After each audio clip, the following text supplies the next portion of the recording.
สบายดีพี่น้องกล่าวทักทายสบายดีสวัสดี FC สุขทุกคนเด้อเนาะดีตอนเฮาเข้าสู่ช่องน้องอันอินดี้ตอนเสาร์ได้นี่พี่น้องแต่ว่าแดดแห้งอะลีมื้อนี้พี่น้องคนเขาหนองปอเนาะคนเขาหนองปออยู่หน้านี่แหละพี่น้องหน้าใกล้ๆกับหน้าบาสุกนี่แหละเนาะเพราะว่าน้องปอบ่ค่อยมีเวลาอันนั้นเนาะหากันแล้วซะแน่บาสุกแล้วจะดนแหละน้องปอหากันแล้วก็เลยหากันได้พ่นไอดอนก็จนแล้วเลยตอนนี้กำลังย่างลงไปหน้าน้องปอพี่น้องคนจะคนหลายหรือบ่ย่านคนบ่อยากหลายปานใดซะเฮ็ดยังปะสิหอยเชอรี่บ่เขายังซื้ออยู่บ่โอ้โลเท่าไหร่เดี๋ยวนี้โอ้40 ปลายเขาจะหาหอยพี่น้อง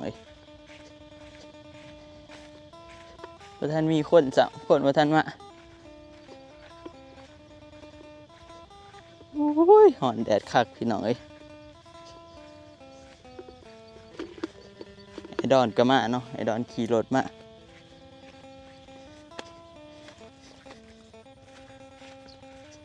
กำลังน้องปอกำลังเตรียมรถเนาะ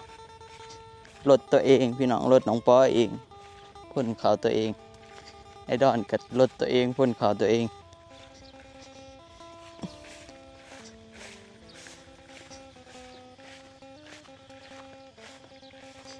โอ้ย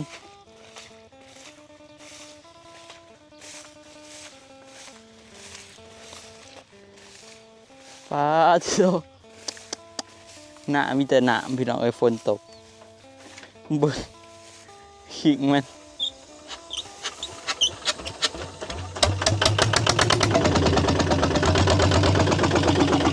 คือพี่ดึกแต่เลย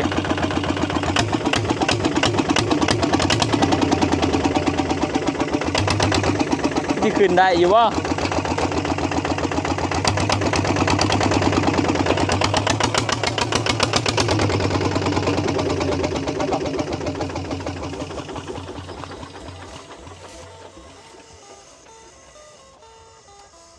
โอ้เอาอันนั้นออก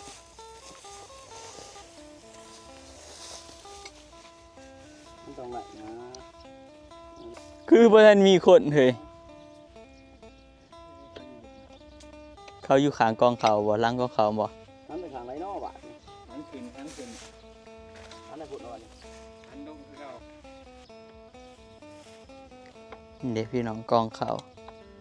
ได้อีกหรอกประมาณ100เนาะได้บ่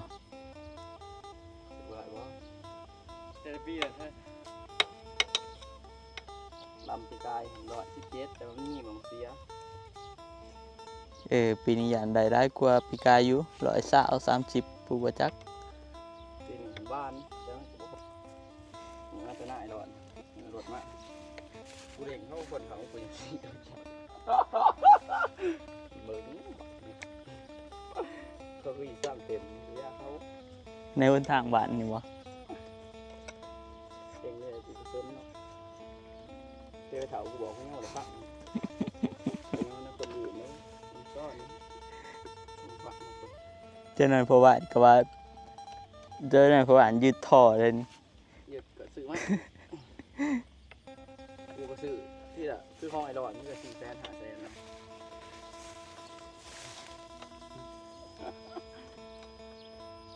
ยานมันอันนี้เนาะพี่น้องยานมันขาดก็เลยต้องเอาเหล็กอันนั้นออกเนาะ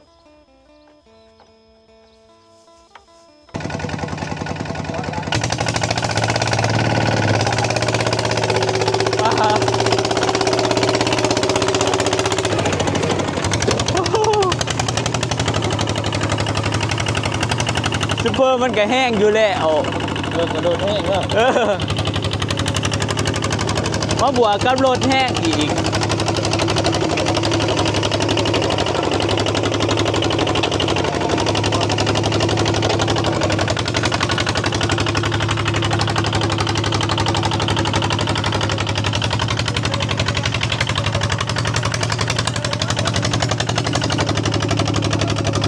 ซื่อๆ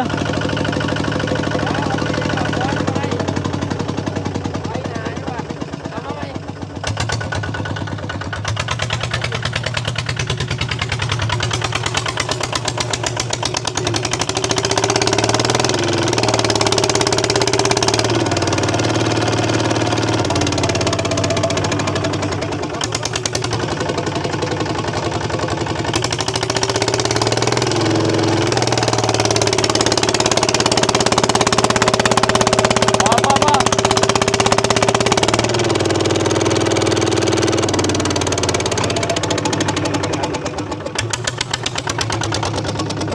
โอ้โอ้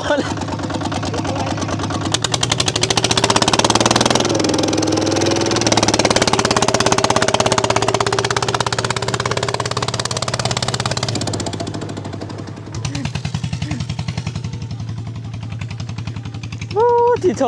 แดดอะดิเละเบิดเนาะเสือ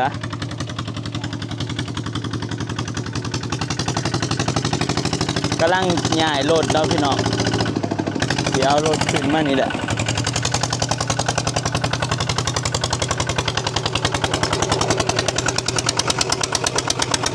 พอ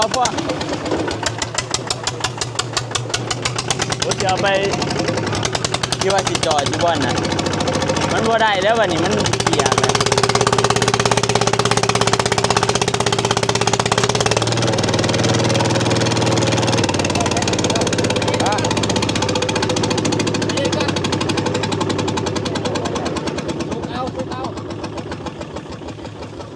แล้วว่าสิเอาขึ้นนี่แหละก็จอด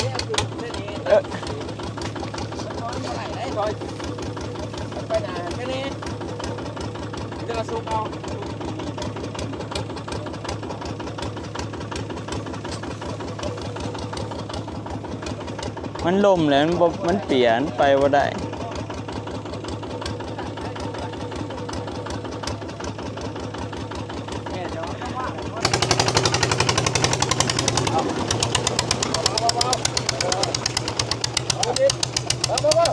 พอ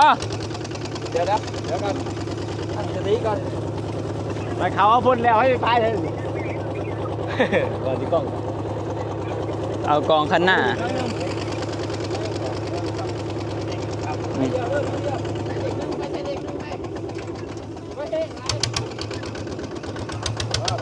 อีกนิดนึงมา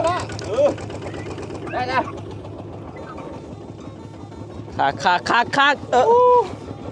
ขอรถย่านมันขับรถขอรุ่นน้ำมันอยู่ไอ้ประกันได้ครับเนาะว้าที่โถโหดลายเนาะเนี่ยนี่ว่ามันจะได้ด้านเองเป็นด้านพิสูจน์เอง พี่น้องตอนนี้ก็เริ่มพ่นนะเนาะเริ่มพ่นแล้ว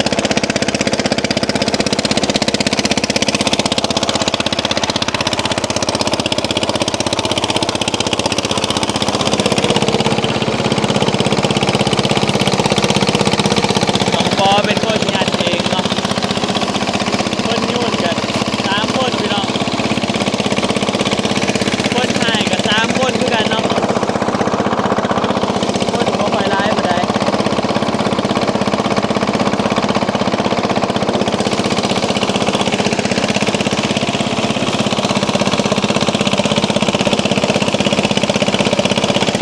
เป็นตายัดง่ายพี่น้องเพราะว่ารถมันจะ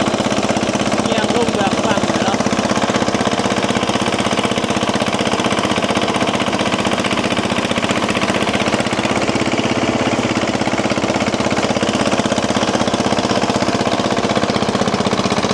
ขับเอาแบบนี้เลยพี่น้องเลย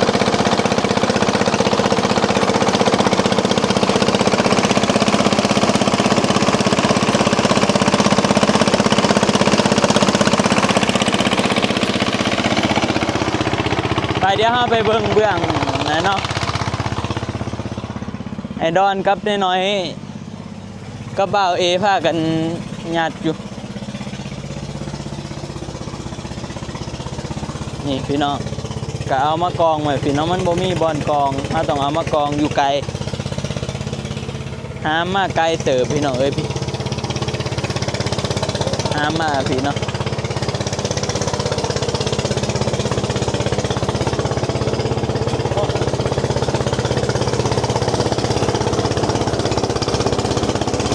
คนลงมานี่พี่น้องเพื่อนกับมาเบื้องนี่เขาก็เต็มนี่แหละพี่น้องเต็มเบื้องนี่กับเบื้องนะเนาะได้ขึ้นที่ได้ประมาณ100 กว่าพี่น้อง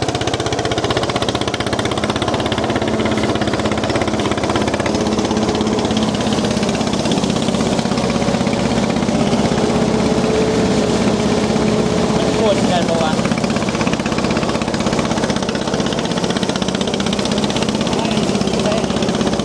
ฮะมันแถมมาน้ำมันสื่อได้ทับบิน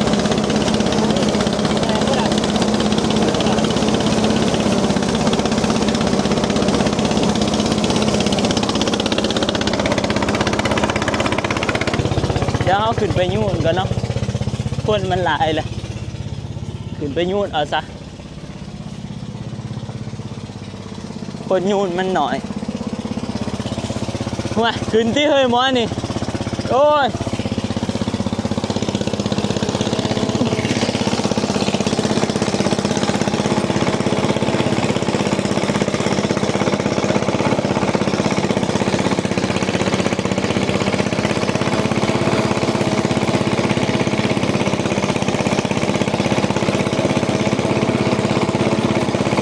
ถาเบิ่งพี่น้องว่าสิได้จับสอบแล้วก็มาถาลุ้นกันเบิ่ง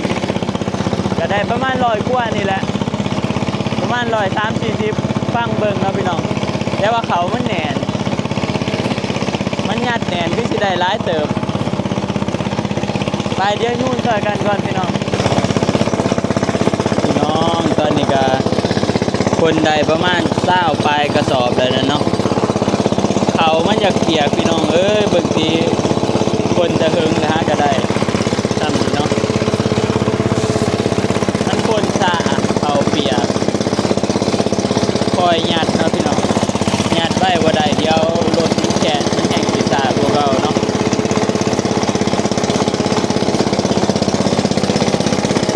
พอเป็นคนหยัดพี่น้องเลยทางในก็เริ่มยุบลงเนี่ยเลยเนาะ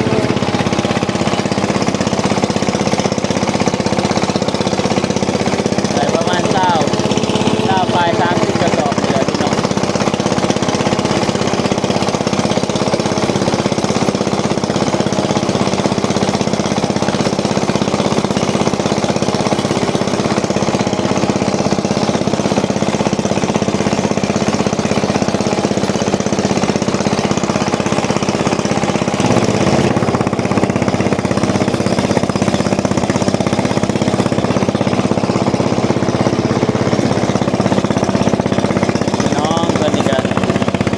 เกือบครึ่งใกล้จะครึ่งเลย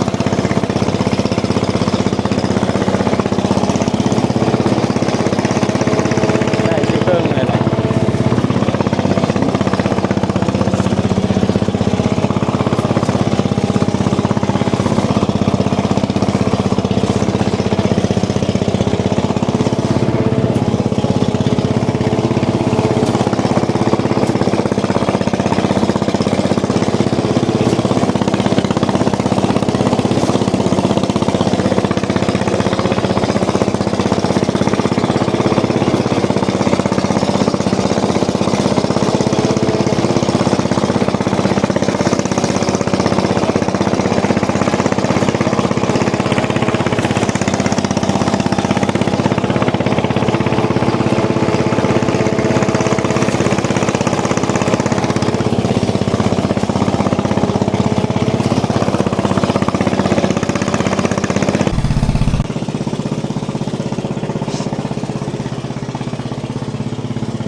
น้องตอนนี้ก็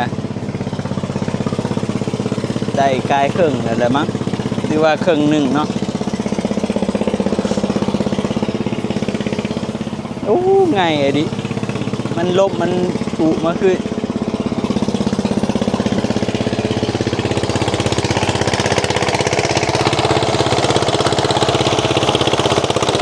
ใกล้สิแล้วเลยแหละ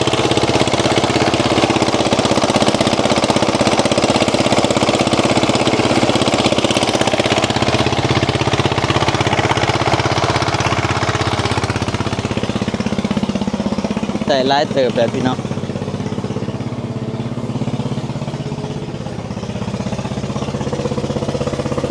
เดี๋ยวจะพามาเบิ่งเขาเนาะเขาได้ประมาณ40ประมาณ70ปลายประมาณ70กว่าเนี่ยได้แล้วว่า80นี่70ปลายเนาะ60ปลายเหลือประมาณ60ปลายสอบพี่น้องได้ประมาณ150ผู้ประจักษ์เพื่อแล้ว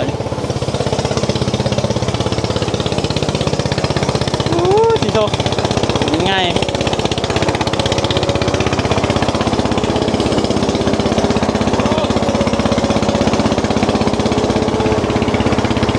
โอ้ยคือว่าพี่ลึกเถอะเฮ้ยสิมาถมกันเองอะบัดนี้เฮ็ดจะได้ เฮ็ดจะได้แนวนี้แก้ปัญหาจะได้บัดนี้มาทางนี้โอ้ย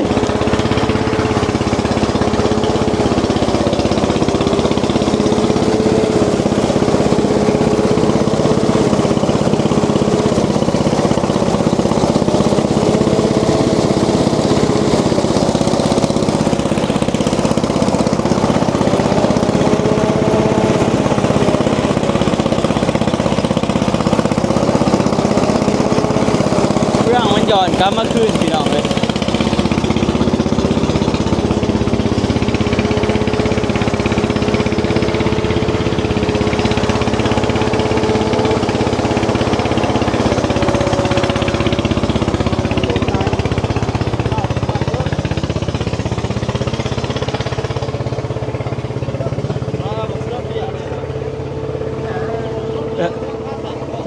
สู้คือผักเหรือสู้ฮะ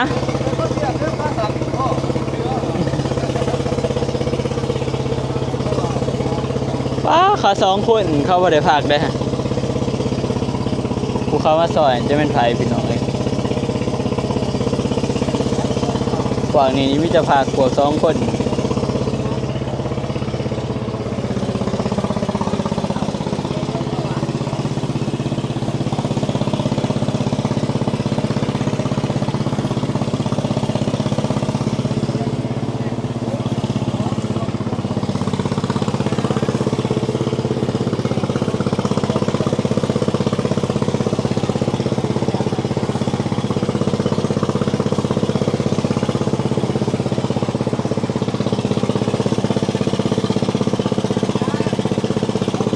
ไปพี่น้องลุยต่อเนาะใกล้สิแล้วแหละ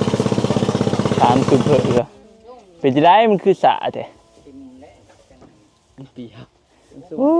ยคอยยัดเทอละมัดพี่น้องเอ้ย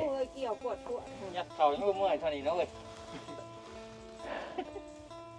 สบายเอ้ยไปบ่มีเงินฝากซื้อเด้อรถคนยัดเข่าง่ายได้ไปเข่าซื้อมาเฮ็ดน้ำ คอยอันนั้น ง่าย คอยยัดเทอละมัดมันเปียกพักก่อนพี่น้องเอ้ยบ่ไหวคนเฮาพักก่อนมันลมมันอู่เมื่อคืนเนี่ยเนาะ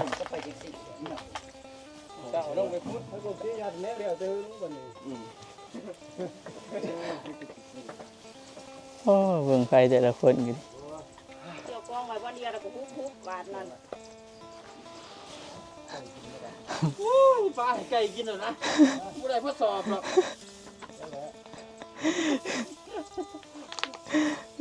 ยังเกี่ยวอยู่เฮ้ย ฝากเกี่ยวเขาก่อน พาเกี่ยวเขากันเนาะ รถประกอบไปยุ่งหมดมันแล้วทั้ง นี่เด้พี่น้องเขาเนาะได้65บ่67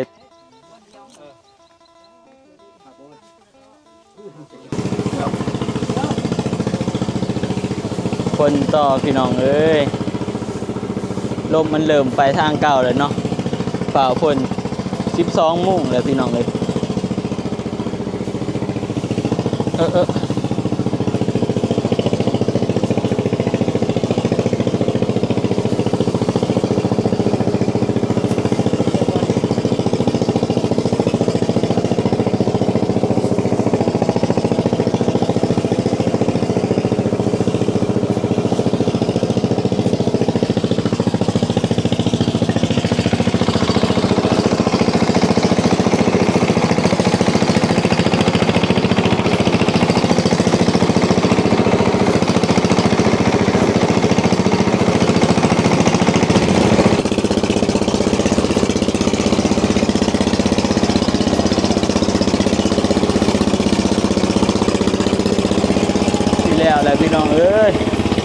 ลือน้อยหนึงเนาะอีกน้อยเดียวกันแล้วขั้นเบิดข้อก็ได้เอาผ้ามัดข้อไว้มัดหนาไว้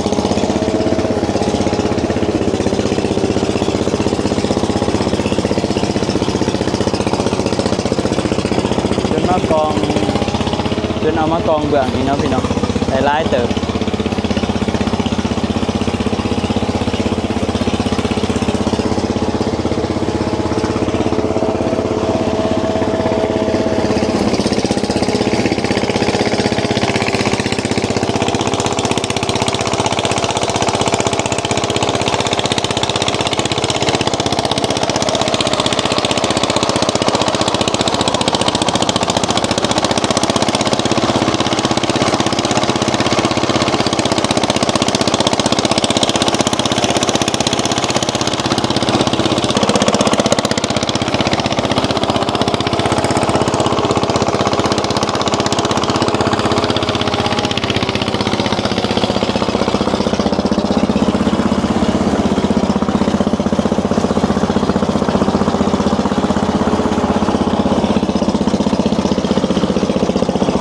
ง่ายก็พอง่าย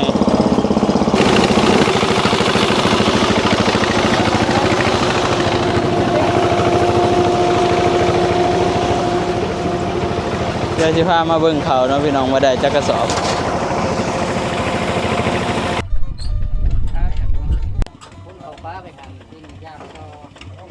พี่น้องเขาก็ได้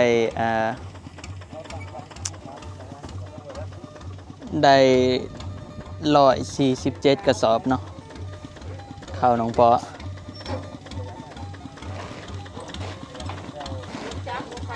ไปตอนนี้ก็สิพากันขึ้นเมื่อเนาะแล้วเลยดิสิเอารถขึ้น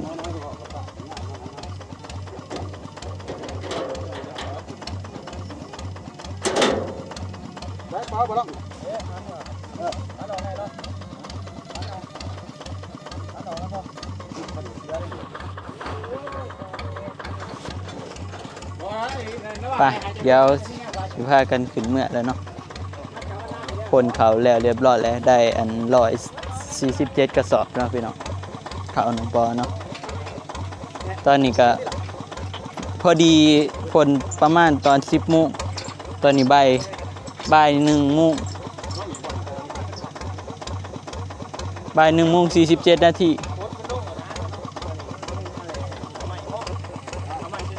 ไปขึ้นเมื่อก่อนพี่น้องเสือเอาบอกมาในยูแกหัน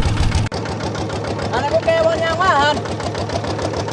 เอารถขึ้นเมียนเนาะพี่น้องบัดนี้